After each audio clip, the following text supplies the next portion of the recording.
바랍니다. 에베소서는 바울이 가장 오래 목회했던 에베소 지역의 교회에 보낸 편지입니다. 편지를 보낼 당시에 바울은 로마에 갇혀서 황제의 재판을 기다리고 있었던 상태입니다. 여러분, 위기죠.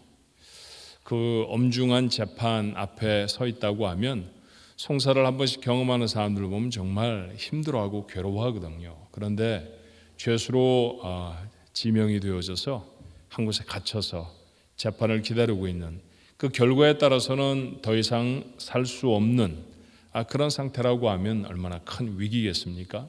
그런데 그런 인생의 가장 큰 위기에 누군가를 기억하고 그 사람에게 편지를 보냈다고 하면 그 사람 대단히 중요한 사람일 거예요.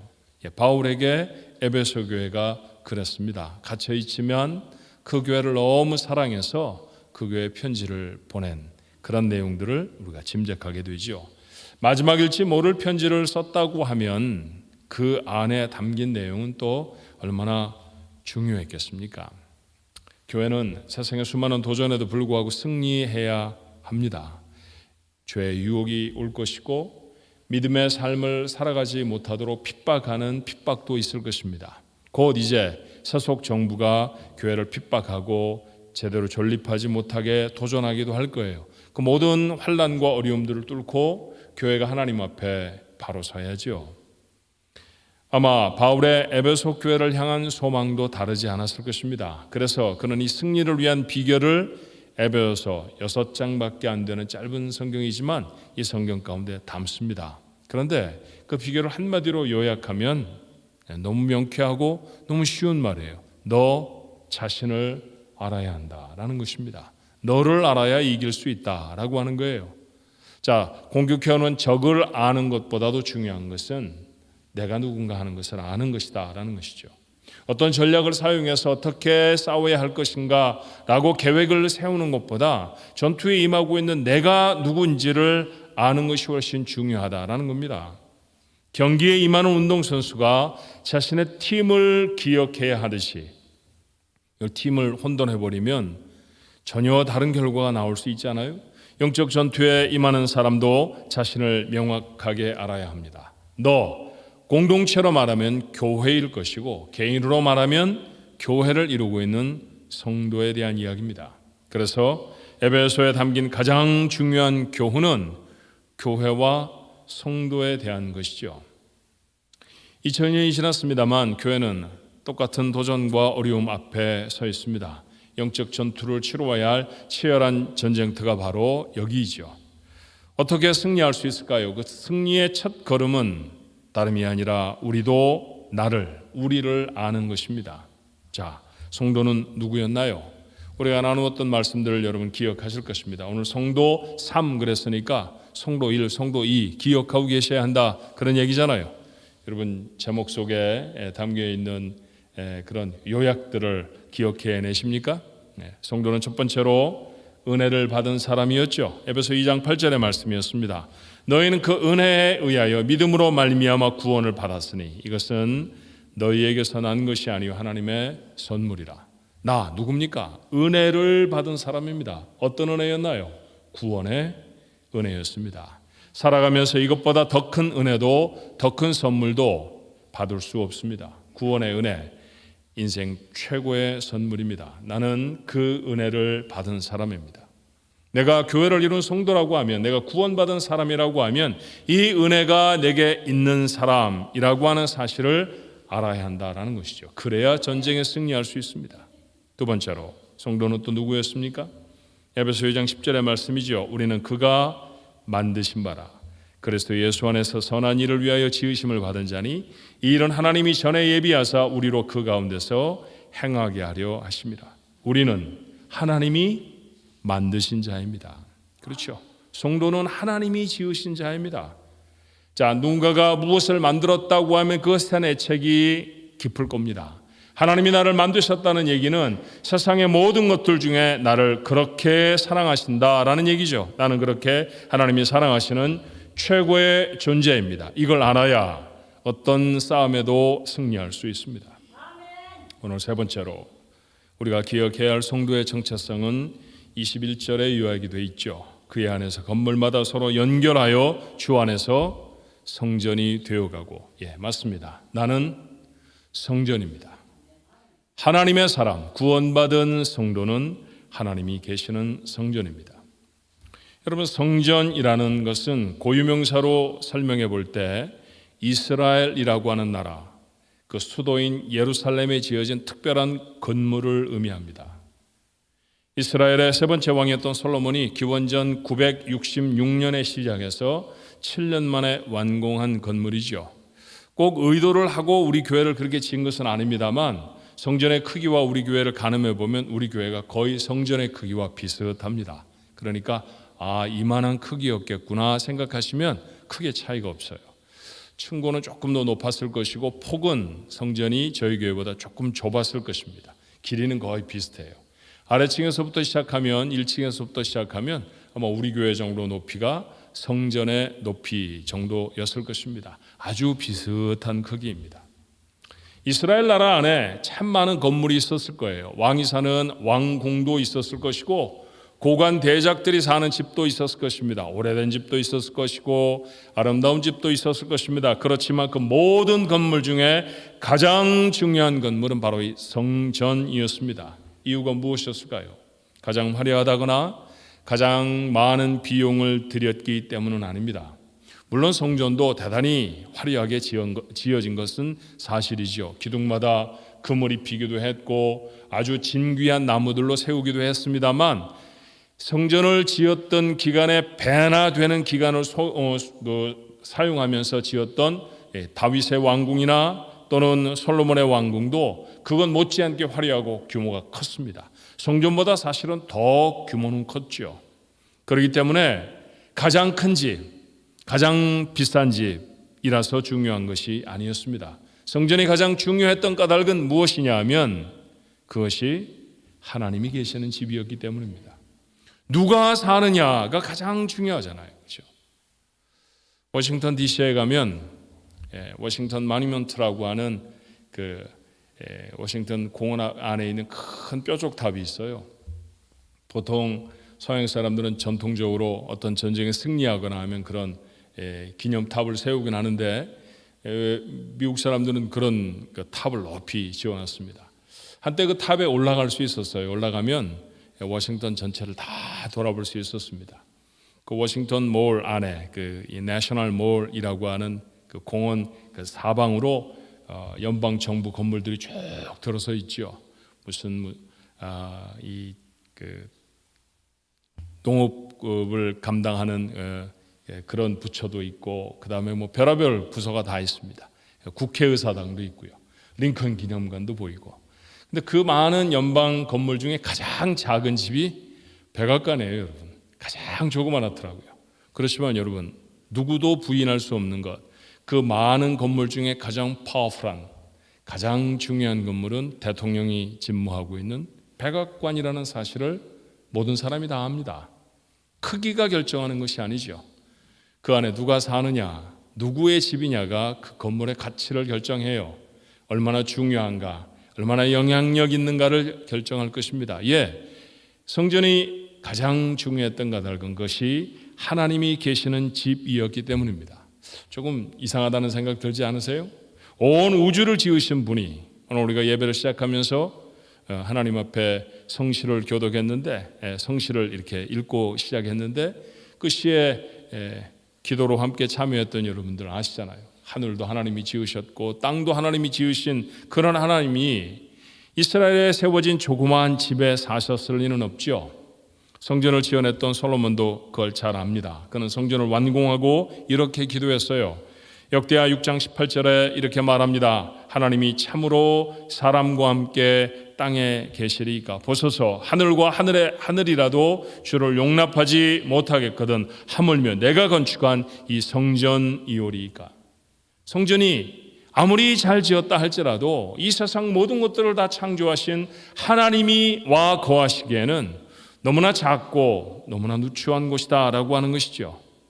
그렇지만 하나님은 성전을 짓게 하셨고 그 성전을 하나님 자신이 계시는 집이라고 부르셨습니다. 그래서 그것은 하나님의 집이었죠. 그리고 실제로 하나님은 그곳에 종종 임재하셔서 이스라엘 백성들에게 하나님이 그곳에 계신다라고 하는 사실을 가르쳐 주셨죠. 성전이 그들 속에 있을 때 이스라엘 백성들의 프라이드는 이런 것이었습니다. 하나님이 우리와 함께 하셔. 그렇죠? 하나님이 우리 중에 함께 하신다라고 하는 사실이 그들에게 얼마나 든든한 마음에 닻이 되어졌을까요? 얼마나 큰 자신감이 되어졌을까요? 그런데 여러분, 이 성전이 이 하나님의 집이 무너집니다. 바벨론이라는 나라가 유다를 침공했죠. 기원전 586년에 성전이 세워진 지 373년 만에 그만 그 성전은 무너지고 말아요. 그리고 유다의 백성들이 다 포로로 잡혀갑니다. 70여 년 동안 포로 생활을 합니다. 그리고 그 기간이 끝난 다음에 이스라엘로 돌아오죠. 돌아온 그들이 처음 했던 것은 다름 아닌 성전을 짓는 것이었습니다. 무엇보다 중요한 것은 군대를 만드는 것보다도 경제를 일구어내는 것보다도 더 중요한 것은 하나님이 계시는 집을 짓는 것이 중요했습니다. 그래서 그들은 성전을 지어냅니다. 포로였던 사람들이 귀환할 때 그들을 인도했던 사람이 유다 지파의 후손, 다윗의 후손이었던 수룹바벨이었고 성전도 그 사람의 지휘 하에 지어졌기 때문에 두 번째로 세워진 성전을 수룹바벨의 성전, 두 번째 성전 그렇게 불러요. 그렇게 처음보다는 규모는 작아졌지만 처음보다 더 멋진 건물은 아니지만 그렇지만 그렇게 그들은 다시 성전을 갖게 되었습니다. 헤롯이 왕이 되어졌을 때 이 보잘것없는 성전에 대해 마음 아파하는 유다인들을 돌아보고 헤롯이 그들의 마음을 사기 위해서 어마어마하게 크게 증축을 하죠. 몇십 년의 시간을 걸려서 그 하나님 앞에 제사하는 그 성전을 아주 크게 다시 세웁니다. 그러나 아무리 크게 세워도 얼마 가지 못했죠. 다시 이 성전은 로마 군대에 의해 무너집니다. 이번에는 기원 전이 아니라 기원 후죠. 기원 후 70년에 로마의 장군이었던 티투스라는 사람이 나중에 황제도 됩니다만 그 사람이 유다를 침공했을 때 그만 철저하게 다 무너지고 맙니다. 그런데 여러분, 한 가지 특이한 것은 이 사건을 이미 주님이 알고 계셨다는 거예요. 이 성전이 무너질 것을 예수님이 아시고 계셨다는 것입니다. 마태복음 24장에 보면 이런 말씀이 있어요. 1절로 2절에 예수께서 성전에서 나와서 가실 때 제자들이 성전 건물을 가리켜 보이려고 나오니, 그러니까 대단히 위용이 있었다는 거죠. 대단히 멋진 성전이었습니다. 그래서 예수님의 성전을 방문하셨다가 나오실 때 제자들이 따라 나와서 주님 성전 좀 보세요 이렇게 말했다는 것이죠. 그때 대답하십니다. 대답하여 이르시되 너희가 이 모든 것을 보지 못하느냐? 내가 진실로 너희에게 이르노니 돌 하나도 돌 위에 남지 않고 다 무너뜨려지리라.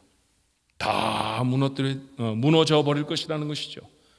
너희가 눈으로 보는 아름답고 멋지다고 하는 이 성전 얼마 가지 못해 다 무너질 것이다.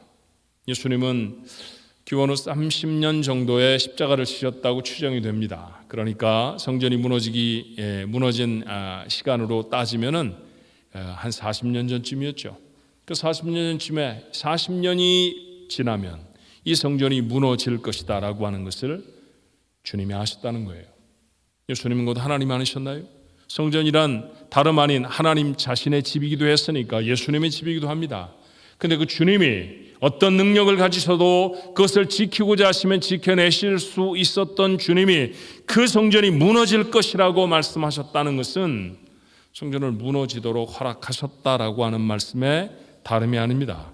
왜 그랬을까요?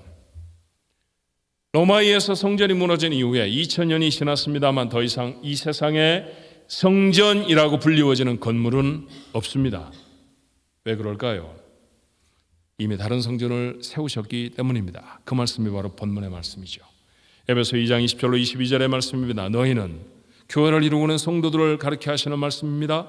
사도들과 선지자들의 터 위에 세우심을 입은 자라 그리스도 예수께서 친히 모퉁이 돌이 되셨느니라. 그의 안에서 건물마다 서로 연결하여 주 안에서 성전이 되어가고 너희도 성령 안에서 하나님의 거하실 처소가 되기 위하여 예수 안에서 함께 지어져 가느니라. 또 다른 집을 지셨습니다. 이제는 보이는 사람들이 다듬어서 세워놓은 벽돌과 나무로 만들어 놓은, 금으로 입혀놓은 그런 건물이 아니라 아예 하나님의 형상을 닮은 하나님의 사람 속에 하나님이 거하시겠다고 하셨고, 그렇게 거하는 그 사람을 향해 뭐라고 말씀하십니까? 성전이라고 말씀하십니다. 이제 하나님은 구원하셔서 자녀로 삼으신 성도 안에 계십니다. 성도는 그렇게 하나님이 계시는 집입니다. 그래서 성도를 오늘 성경을 뭐라고 부릅니까? 성전이라고 부릅니다. 이 성전의 기초는 하나님의 말씀이었죠. 그래서 에베소서에 말하는 대로 사도들과 선지자들의 터 위에 세웠다고 했습니다. 창세기로부터 시작해 요한계시록까지 이르도록 하나님이 이 뜻을 이루실 것이라는 예언의 말씀으로 가득합니다. 그리고 이 새로운 성전을 짓기 시작하신 분 바로 예수 그리스도이셨습니다. 오늘 성경의 표현은 무엇이었나요? 예수께서 친히 코너스톤, 모퉁이 돌이 되셨다는 것이죠. 그렇게 건물이 예수님으로 말미암아 시작되고 지어졌습니다. 그 주님이 우리를 하나님의 거하실 곳 성전으로 세우셨습니다. 그러므로 예수님이 세상에 오셔서 우리를 구원하시고 난 이후에 더 이상의 건물로서의 성전은 이 세상에 필요가 없었던 것이죠. 여러분 생각해 보십시오. 역사상 솔로몬보다 두 번째 성전을 지었던 수룹바벨보다 건축에 능하였던 헤롯 왕보다 훨씬 더 능력 있는 지도자들이 얼마든지 있었습니다. 그들보다 더 지혜롭고 그들보다 더 넉넉한 자원을 가진 사람은 수도 없이 많았습니다. 그러므로 성전을 지으려고 했으면 수십 번도 더 지었을 것입니다. 전 세계에 흩어진 유대인들이 아마 전 세계에서 가장 부유한 민족일걸요. 그들이 마음만 먹자고 하면 다시 성전을 못 지을 이유가 무엇이겠습니까? 그런데 여러분도 아시는 바와 같이 지금까지 성전은 지어지지 못합니다. 왜요? 하나님이 더 이상 성전을 짓는 것을 허락하지 않으시기 때문입니다. 세상에 존재했던 성전은 모두 성도로 이루어질 오늘 우리들과 같은 성전의 모형이었기 때문입니다. 하나님이 이루시려고 하시는 진짜 성전을 하나님의 사람들 속에 이미 이루셨으니 이제 모형은 필요가 없는 것이죠. 집을 제대로 지어놨는데 더 이상 모형이 무슨 필요가 있겠습니까? 그렇습니다. 여러분과 저는 구원받은 성도인 나는 그렇게 하나님의 약속이 성취된 하나님의 거하시는 성전인 줄로 믿습니다. 늘 그렇게 기억하십시오. 하나님이 이 세상에 다시 성전을 지으실 필요가 없을 만큼 나는 그렇게 하나님의 성전이다. 내 안에 하나님이 계신다. 처음 들어보신 분도 계실 것입니다만 이 말씀 많이 익숙한 말씀이잖아요. 참 여러 번 여러분에게 드렸던 기억이 저도 있습니다. 에베소 교회에 보낸 편지를 통해 이렇게 바울이 적었다고 하면 바울은 처음 이 말씀을 가르치고 있는 걸까요? 에베소 교인들은 듣도 보도 못했던 이런 귀한 선언을 에베소서를 통해서 비로소 알게 된 것일까요? 나는 아니라고 생각합니다. 바울이 에베소에서 목회할 때 고린도 교회에 보낸 편지에 바울은 이렇게 적었어요. 고린도전서 3장 16절에 너희는, 이건 고린도 교회를 향한 말입니다. 지금 바울이 목회하는 곳은 에베소 교회고 말이죠. 에베소에서 열심히 복음을 가르치고 있던 그가 이미 복음을 전해서 교회를 세워놓은 고린도 교회에 보내는 편지 중에 이렇게 썼다는 거예요. 너희는 너희가 하나님의 성전인 것과 하나님의 성령이 너희 안에 계시는 것을 알지 못하느냐? 이미 지나온 곳이지만 다시 그들에게 뭐라고 말합니까? 너희는 하나님의 성전이야 라고 말하고 있다는 것이죠. 자, 에베소에서 목회하는 사람이 고린도 교회에 그런 편지를 보냈다고 하면 자기가 목회하는 목회지에서도 이와 같은 가르침을 분명히 그는 했을 것입니다. 바울은 법률가입니다. 대단히 논리적으로 글을 쓰는 사람이죠. 무슨 법조문이라든지 어떤 사람의 죄를 밝히는 것이라든지 아니면 어떤 사람의 무죄를 입증하는 이런 법조문들은 대단히 논리적으로 기록돼 사람을 설득해야만 하죠. 바울의 서신들은 대부분 그렇게 기록되어 있습니다. 그런데 그는 얼마 지나지 않아 다시 이렇게 말해요. 고린도 전서 6장 19절에 너희 몸은 너희가 하나님께로부터 받은 바 너희 가운데 계신 성령의 전인 줄 알지 못하느냐? 너희는 너희 자신의 것이 아니니라. 똑같은 말을 다시 반복합니다. 왜 다시 반복하고 있을까요? 같은 말을 이미 했다는 사실을 바울이 잊어버렸기 때문이 아니었습니다. 왜 다시 말했을까? 불과 석 장밖에 지나지 않아 왜 바울은 다시 너희는 하나님의 전이야라고 또 말하고 있는 걸까? 저는 답답했기 때문은 아닌가 생각해 보았습니다. 아무리 말해도 귀로는 듣는 것 같은데 그 말씀이 가슴에 담기지가 않아 바울은 다시 말하고 있는 게 아닐까요? 또 정말로 이 말씀이 중요하기 때문에 그는 다시 반복하는 게 아니겠습니까? 구원받은 사람의 정체성이 무엇인지 분명하지가 않으면 그리스도인으로 이 세상을 살아갈 수가 없기 때문입니다. 자, 무슨 말인가요?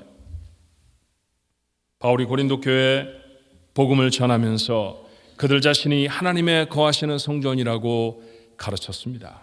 그런데 성전인 그들이 작은 이유만 생기면 서로 다투고 당을 짓습니다. 누구에게 세례를 받았느냐 가지고 파가 나누어지는 지경입니다.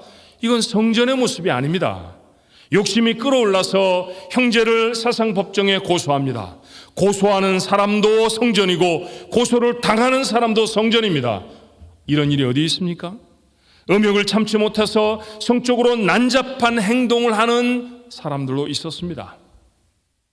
고기가 좋아 우상 숭배를 하는 자리에 앉아서 함께 고기를 먹으며 하나님을 가슴에 품고 있다고 하는 사람들이, 그래서 성전이라고 불리워지는 사람들이 또 다른 우상에게 예배하고 숭배하는 일이 아무렇지도 않기도 했습니다. 하나님은 고린도 교회 성도들을 사랑하셔서 그들에게 많은 은사를 주셨죠. 그런데 성도 한 사람 한 사람은 자기가 받은 은사만 중요했습니다. 병 고치는 사람은 병만 고치려고 했고 방언을 하는 사람은 시도 때도 없이 방언을 토해냅니다. 남들이 뭐라든 말건 예배에 나와 그런 일들이 벌어지고 있었다고 하면 예배는 종종 난장판이 되지 않았을까요? 이런 행동을 한다고 하면 하나님이 그 안에 계시는 성전이라는 사실을 모르는 사람이라고 바울은 생각한 것이죠. 그러므로 그들에게 말합니다. 너희는 너희 안에 하나님이 계시는 성전이라는 사실을 모르느냐라고 말이죠. 에베소 교회 성도들에게 같은 하나님의 말씀을 가르쳤습니다. 그런데도 걸핏하면 다투고 하나가 되지 못합니다. 이건 하나님이 자기 안에 계시는 사람으로 사는 게 아니라는 것이죠.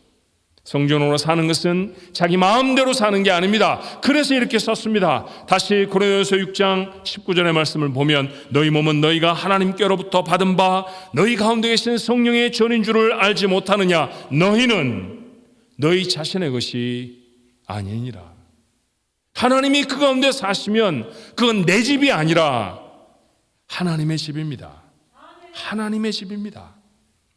내 안에 사시는 하나님의 뜻으로 살아내야 하는 것이죠. 하나님의 집이라고 귀에 못이 박이도록 들었지만 실제로는 그 집의 주인은 자기 자신이며 그 마음대로 살아가는 모습이라고 하면 바울이 이렇게 외칠 수밖에 없지 않았겠습니까?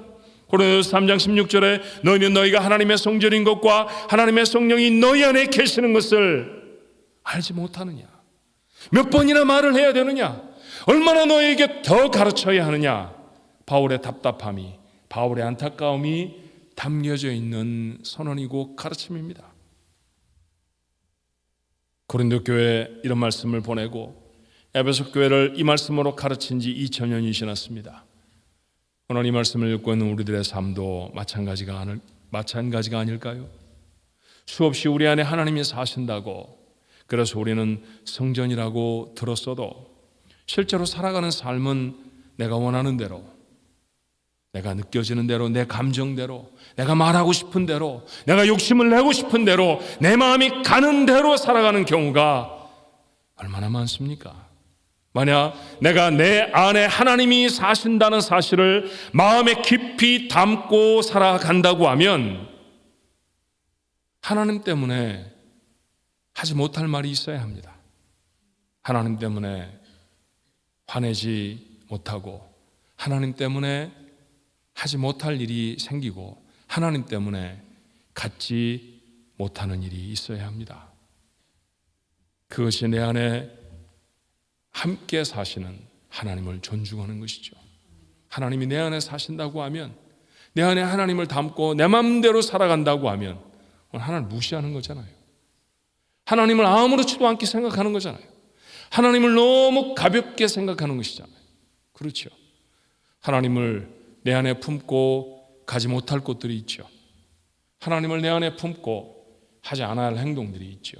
그런데 우리가 서슴지 않고 그런 행동들을 한다고 하면, 그런 말들을 담아낸다고 하면, 그렇게 얼굴을 붉힌다고 하면 이게 정말 하나님이 내 안에 담겨 있다라고 하는 사실을 아는 사람 맞느냐라는 거예요.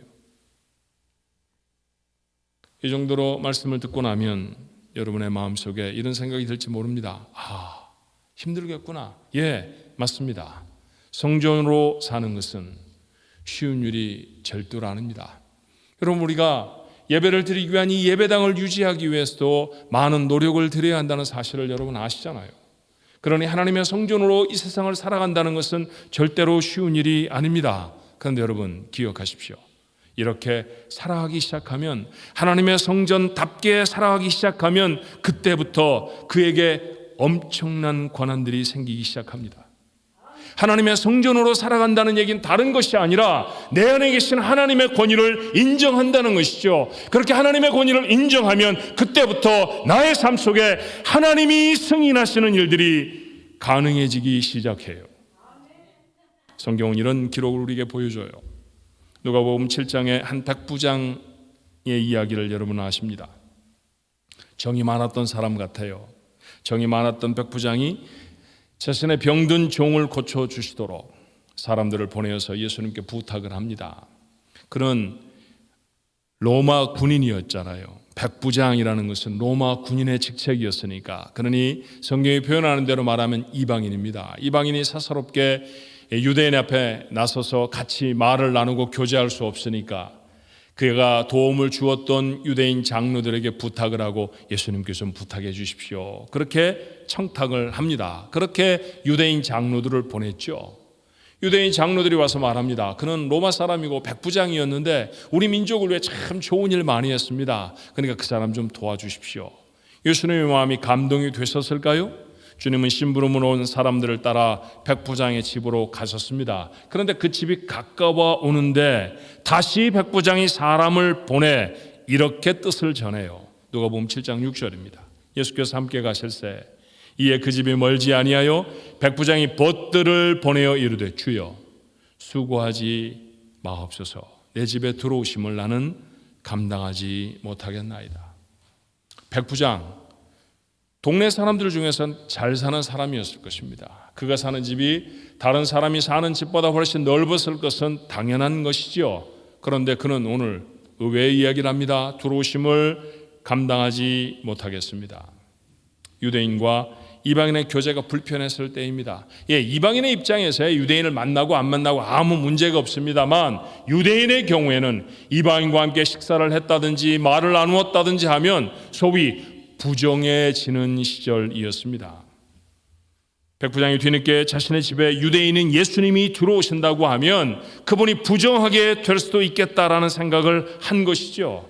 또 한 걸음 더 나아가서 예수님을 자신이 오라 가라 할 수 있는 분이 아니라고 하는 사실도 알았습니다. 그럼 8절에 이렇게 말해요. 나도 남의 수하에 든 사람이요 내 아래에도 병사가 있으니 이더러 가라 하면 가고 저더러 오라 하면 오고 옵니다. 제 정도로 이것을 하라 하면 제가 말한 대로 하더이다. 내가 무엇을 명령하면 그 사람이 그 말대로 한다라는 것이죠. 자기 밑에도 부하가 있다는 거예요. 그런데 예수님을 부하처럼 오십시오, 가십시오 이렇게 말할 수 있는 그런 처지가 자신이 아니라는 것이죠. 예수님은 자신의 권위와 비교할 때 비교도 할 수 없이 높으신 분이다라는 것이죠. 그러니 어떻게 하면 좋을까요? 백부장이 내린 결론은 그저 말씀만 해주십시오 였습니다. 7절입니다. 그러므로 내가 주께 나아가기도 감당하지 못할 줄을 알았나이다. 말씀만 하사 내 하인을 낫게 하소서. 대단한 믿음의 사람이죠. 이런 사람을 예수님이 어떻게 평가를 하셨을까요? 9절의 말씀에 예수께서 들으시고 그를 놀랍게 여겨 돌이켜 따르는 무리에게 이르시되 내가 너희에게 이르노니 이스라엘 중에서도 이만한 믿음은 만나보지 못하였노라. 유대인 중에서도 주님을 이렇게 존중하는 사람은 없었습니다. 결국 믿음의 크기라고 하는 것은 그가 얼마나 주님을 존중하는가에 달려 있습니다. 내 안에 계신 하나님을 내가 얼마나 존중하는가, 그것이 그가 얼마나 큰 믿음을 가지고 있는가를 결정하는 것이죠. 예수님을 존중했더니 그의 삶에 어떤 결과가 있었을까요? 10절의 말씀이에요. 보내었던 사람들이 집으로 돌아가 보매 종이 이미 나아 있었더라. 할렐루야. 종은 이미 나았습니다. 이미 말씀하신 것이죠. 그의 원하는 대로 그 일이 이루어졌습니다. 하나님의 능력이 그의 삶 속에 경험됩니다. 맞아요. 공식 하나 찾을 수 있죠. 하나님을 존중하면 그때부터 하나님의 능력이 여러분의 삶에 나타납니다. 하나님의 성전으로 산다는 것은 불편한 일입니다. 쉬운 일이 아닙니다. 하지만 그럼에도 불구하고 우리 안에 계신 하나님을 존중하면, 그러면 하나님의 능력이 내 삶에 나타납니다. 그러므로 결정해야 하지 않습니까? 성전으로 세워졌지만 늘 부끄러운 남의 집 살이를 하는 삶을 살 것입니까? 아니면 우리 안에 사실 하나님을 중심으로 살아내 영광의 빛이 되시겠습니까? 오래전에 지혜로운 엄마의 이야기를 읽은 적이 있어요. 몇 번쯤 나누었던 이야기이기도 합니다. 남편이 일찍 죽어서 애지중지 키웠던 외아들입니다. 잘 커서 공부도 잘해서 좋은 대학에 입학하게 됐어요. 기숙사에 눈물로 떠나보냈습니다. 또 엄마가 늘 걱정스럽잖아요. 먹을 것은 챙겨 먹는지, 잘 지내고 있는지 걱정이 됐습니다. 아들에게 연락을 하고 기숙사를 방문합니다. 그런데 아이가 공부도 하고 먹고 자는 그런 기숙사 방에 들어가 봤더니 책상 앞에 아주 거의 다 벌거벗은 여자들의 사진이 가득 붙어 있습니다. 그 엄마가 한참 쳐다봤죠. 그랬더니 아이의 얼굴이 붉어집니다. 엄마가 아무 말도 하지 않고 이쁘구나, 이쁜 여자들이네, 그 말 한마디 딱 했습니다. 그리고서는 집으로 돌아왔죠. 집으로 돌아와 엄마는 자기 앨범을 뒤져서 그래도 좀 예쁜 사진 하나를 찾아내서 크게 확대를 했어요. 그리고 돌돌돌 말아서 아이에게 소포로 보냈습니다. 편지 하나를 간단하게 썼죠. 그 편지에 엄마는 이렇게 썼답니다. 아들, 엄마 사진도 벽에 붙여줘. 그렇게 보내놓고 또 얼마쯤 시간이 지났어요. 그리고 엄마가 다시 아들을 방문합니다. 근데 아들의 방이 바뀌었습니다. 보니 그 여자들의 사진이 다 없어지고 엄마 사진만 하나 딱 붙어 있습니다. 엄마가 빙그레 웃으며 아들에게 물었죠. 아들, 이쁜 여자들 사진 다 어디 갔나? 그랬더니 아들의 대답이 이런 것이었어요. 에이, 엄마 사진하고 어떻게 같이 붙여둬요? 똑똑한 아들입니다. 이렇게 살아야 합니다. 그렇죠. 우리가 성전이라는 것은 하나님이 우리 안에 계시다라는 말이죠. 자기 안에 하나님이 계신다는 사실을 아는 사람은 세상 사람과 다르게 삽니다. 그 사람은 함부로 말하지 않습니다. 아무렇지도 않게 죄를 범하지 않습니다. 돈, 명예, 쾌락, 이런 세상의 우상을 섬기지도 않습니다. 눈에 보이는 것들에 쉽게 흔들리지 않죠. 소란스럽지 않습니다. 기품이 있습니다. 이런 삶을 거룩하다, 그렇게 말해요. 하나님의 당부를 기억하십니까? 레위기 11장 44절에 나는 여호와 너희의 하나님이라. 내가 거룩하니 너희도 몸을 구별하여 거룩하게 하고 땅에 기는 길짐승으로 말미암아 스스로 더럽히지 말라. 어떤 음식을 먹지 말라고 말씀하시면서 하나님이 이스라엘 백성에게 하신 당부입니다. 내가 거룩하니 너희도 거룩해라. 세상 사람들은 아무렇지도 않게 먹는 음식을 하나님이 금지하셨습니다. 그것 하나님의 백성은 먹지 말아야 합니다. 건강에 나쁜 때문도, 맛이 없고 보기가 징그러운 때문도 아닙니다. 그것을 먹는 것을 내 안에 계신 하나님이 원하시지 않기 때문입니다. 내 안에 하나님이 계셔서 할 수 없는 것들이 있어야 합니다. 그래야 성전입니다. 그렇게 사십니까? 하나님 앞에 부끄러운 것이 참 많았다고 하면 오늘 이후에 하나님 때문에, 내 안에 계신 하나님 때문에 할 수 없는 일들, 할 수 없는 말들, 할 수 없는 행동들, 담지 못할 생각들이 여러분에게 생겨질 수 있게 되기를 바랍니다. 성전으로 사십시오. 우리 안에 계신 하나님을 그렇게 존중하는 사람에게 하나님은 하나님의 능력을 베풀어 주십니다. 하고 싶은 대로 하는 사람을 성전이라고 말하지 않습니다. 하나님 때문에 하는 일들, 하나님 때문에 못할 일들이 있는 사람, 그 사람을 가리켜 성전이라고 말합니다. 우리 가족들 성전으로 살아내십시다. 그래야 여러분의 삶에 하나님의 능력이 담길 것입니다. 이 놀라운 능력을 맛보며 살아갈 수 있는 복된 성전들, 우리 가족들의 모습이기를 주님의 이름으로 축원합니다. 기도하십시다. 어마어마한 칭호를 오늘 우리가 듣습니다. 너희는 하나님이 거하시는 하나님의 성전이다. 하나님의 성전, 솔로몬이 어떻게 지었는지 우리가 성경을 통해 압니다. 7년이나 되는 세월을 돌 하나하나를 다듬어 나무 하나하나를 배로 먼 나라에서 실어와 세워내며 그렇게 지었던 성전, 우리가 그런 성전이란 말이죠. 왜 그렇게 정성을 들였을까요? 하나님이 거하시는 집이어야 하기 때문이었습니다. 그 집을 지어놓고 이스라엘 백성들은 얼마나 기뻤는지 모릅니다. 하나님이 그들 속에 계시다는 사실이 그들에게 얼마나 큰 자신감이 되었는지 모릅니다. 그런데 이제는 그 건물 안에 계시는 하나님이 아니라 아예 우리 안에 계심으로 우리를 성전이라고 부르셨다니, 오 아버지, 이 어마어마한 부르심에 하나님, 우리가 가슴이 떨립니다. 그런데 주여, 우리가 정말로 성전으로 살았는지 돌아보게 됩니다. 하나님이 우리 안에 계시기 때문에 우리가 하지 못했던 것들이 있었나요?